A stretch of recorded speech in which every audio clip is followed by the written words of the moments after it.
I'm actually gonna add a little question, girl. How are you? You just came from DreamCon. You just, did commentary and everything. How do you feel today, girl? I feel good.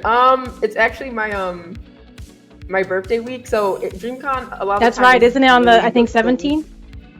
Yes, get to celebrate a lot of different things that I care about, all in like the span of 2 weeks. So honestly, I'm feeling really good. How did you come up with Cuddlecore, and what does it mean to you, ma'am? So I came up with the name Cuddlecore because I used to love rhythm games as a kid. So I used to play Dance Oh, Dance Revolution a lot. uh-huh. Like when I would do my homework, I would listen to the like Dance Dance Revolution, like some of their soundtracks, like Right, the playlist they have on YouTube. It was like I think '07, I think, right. and one of my favorite songs is called Murmur Twins, and they had a Cuddlecore remix. So I used to listen to it all the time because it was one of my favorite songs.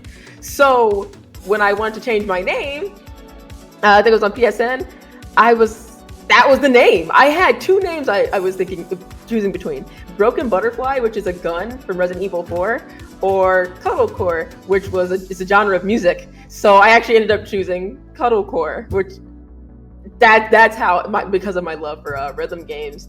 Honestly, that's what it means to me. Is it ties to a part of me as a gamer that's not just the fighting gamer. I'm actually just a gamer in general. Like it's not just fighting games. I love every genre of game, a lot of them at least. And rhythm games are the reason why I got exposed to so many different types of music, but also different cultures. That's one of the many reasons. So that's why it means so much to me. What is one piece of advice you would give to somebody who's a complete beginner and someone who's trying to play competitively at Tekken that you wish you known in the beginning? The advice I give to a beginner is pick a character that you connect with in whatever way. Yes, I know people are going to say, yeah, pick what's cheap and pick what's this, but you wouldn't really know any of that anyway. Pick who you like because you like them. You want it to be enjoyable. And I think that's a really big part of it. You want it to be an experience that like you and this character can go on together. Doesn't mean that's the only character you pick, but have fun with that. Don't be afraid to go to locals. Something that people like if you want to, little more familiar with like the game, players, techniques, all that. Don't be afraid to ask questions at your locals. That's also a thing too. And there, people they'll ask me sometimes, well, what skill level should I be at to go to a local? I'm like, it really doesn't matter. It really does not matter. As long as you have a hunger to learn and a passion to play, that is the only thing that matters. And the advice I would give to somebody who's trying to compete in Tekken is it's okay to have expectations for yourself, but be kind to yourself in the process. That's a good one, actually. Yeah, I do feel like people set these crazy expectations of themselves, like things that they expect of themselves, even though they might not have all the tools they need yet to get there. So it's okay to have goals, but like work on this one goal and then get to the next goal and then get to the next goal. And I also be patient with yourself. Put yourself in those uncomfortable environments, like you're playing offline. A lot of people get very overwhelmed playing offline. But if you're trying to get better, if you're trying to compete at a certain level, you have to put yourself in the hot seat. And it's okay if you're flawed in it, but you have to do the uncomfortable thing to get stronger. So that is my advice I'd give. What are some of the pros and cons of being a pro player in esports, and how have you navigated those experiences? Esports, like a pro esports player, honestly, I'm gonna say it like this: like it's especially for fighting games, right? Like, because all those genres are very different, and how esports looks for each genre, I think, is very different. Fighting games is its own thing, like Oh yeah. But I'll say this: I'm self-employed. This is self-employment. Yeah. I think if that's something that you want to like work to get to that point, I think there's so much independence in it. It takes some maneuvering, but worth it. Very worth it. You are your own boss in many ways. Doesn't mean you don't, represent a org or a team, because you do. But like, for example, with me and Red Bull, they care so much about like the individual brand, who I am, and helping me continue to grow my wings, if you will. Right. So that's one of the biggest ones. It's just like, I love the flexibility, the self-employment part, and that I really get to shape and sculpt my brand really the way I want to because of those things. That's helped me, at least. Um, and really, there is no. It's also helped me with like the fact that there's no limit to really what I can do because I don't just play Mm, the game. I don't compete, but I right, do everything. Competing is at the top. It's like 70%, probably like 60% competing, which is the, like, and then the rest is all the other talents that I have: commentary, right. hosting, which Okay. that's great. But then cons, I guess, can sometimes be the structure of it all. I really think sometimes structure can be nice to have. Mm-hmm.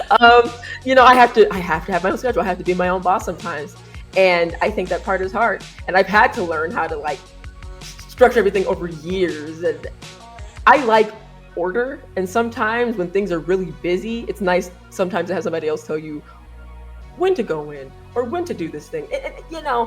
But I don't really think there's any true pros or cons, but I think those are things that I find that I've had to kind of work through. Like those are Right. challenging things to me. But I also think because there is no true blueprint to how you can shape your path with some of this as a pro player, I think that can be hard too. I think it takes a lot of troubleshooting.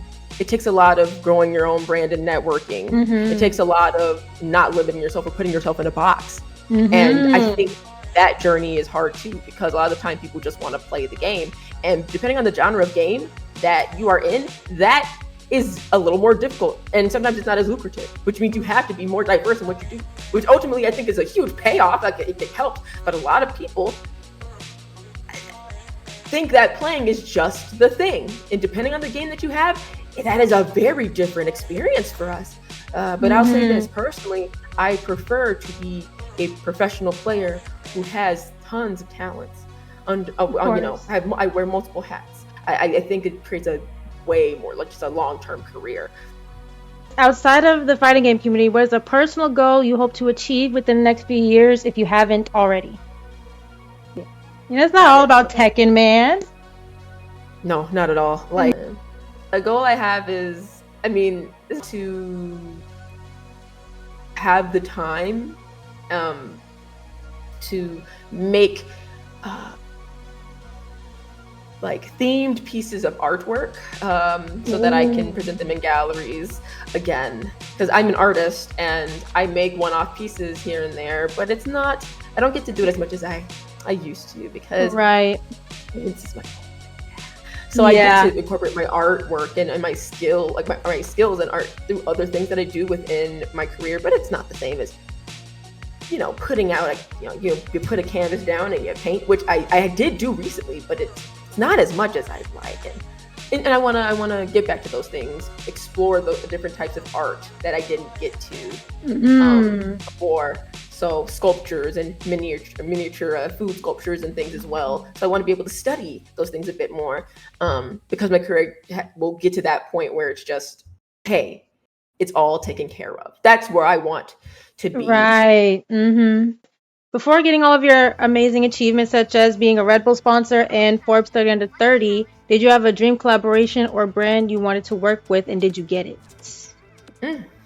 There's some that I have gotten, and Mhm. there's others that I would still like. Makeup ones, I think, is makeup and nails is one that I just think is so overlooked. Like it's just so crazy because, in terms of women and being represented in esports, there are some spaces where we're not represented as much. Some we are, some we aren't, but we're still kind of the Mm. minority at times. I think there should be I would love to have like a dream collaboration where it's I work with uh, like a nail polish brand or makeup brand Ooh. because I I'm see all what you're. about Ooh, okay. and nothing else. Is Girl, that listen. I listen. I was gonna wear my Dr. Pepper shirt. I want my first sponsor to be Dr. Pepper so bad, yes, so yes. bad. Dr. Pepper rules. Yes. It really does. Oh my goodness. What are games or ways that you calm yourself after you getting off Tekken? So what ways do you have to get out of the Tekken funk, girl? Because we all Yes. need those. A way that I get out of the Tekken funk, like, or I just had a long day of grinding the game, and I'm like, I need a separation. I love watching shows. I like watching old school shows, Do you current have one ones. like you're currently on right now? You're obsessed with? Maybe like an old school show.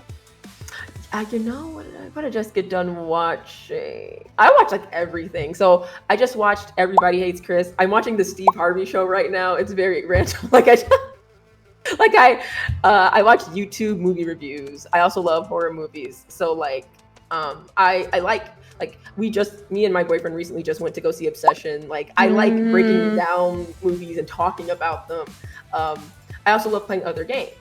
Like that helps me decompress. So I like playing old school games or games I haven't played in a while or I've never played. Like I love playing Dynasty Warriors, Warriors of Orochi, Samurai Warriors. I love playing Resident Evil, like Kingdom Hearts. I'll play anything. But it's funny, like I'll grind Tekken and then like during like the beginning of the year, like especially since nothing's picked up yet, I'd be like, oh okay, cool, we're on break. The first thing I'll do is I'll play like I played Kingdom Hearts 1 beginning of the year because I had never finished it and I'm a Kingdom Hearts fan. I just had never finished 1. So I just did that after a lot of my Tekken training sessions, I would just go to that game and that game is sweaty and I did on the hardest mode. I heard, yeah. I got through it, but I was like, I'll never do that again. But so stuff like that, that's kind of the stuff I do to decompress, like for sure. Okay, do you play any games like I guess trending like Minecraft or I think another game is like Mecha Chameleon? Have you seen any of those or like any trending game that you see a lot? Like is there one that you'd like to try? I don't really know what's trending to be honest. Like I see Minecraft sometimes, but I don't really know what's trending. Oh wow. Okay. No, I was just asking because low key. I don't know. I just need games to suggestions and stuff like that. So I just Oh yeah, because Mecha Chameleon is a good one that I want to try so bad. I'm not gonna lie. I need to check it out because what does it look like? It's basically a game where you paint yourself into the surroundings. So you literally you paint yourself into the surroundings, and it's essentially hide and seek. Like essentially, I like that. That's really cool. Is it like a multiplayer? Like yes, you can play with yes. I love games like that. I do too. Okay. It looks so fun. If you ever do see some clips or look it up, girl, it's hilarious. It's honestly hilarious.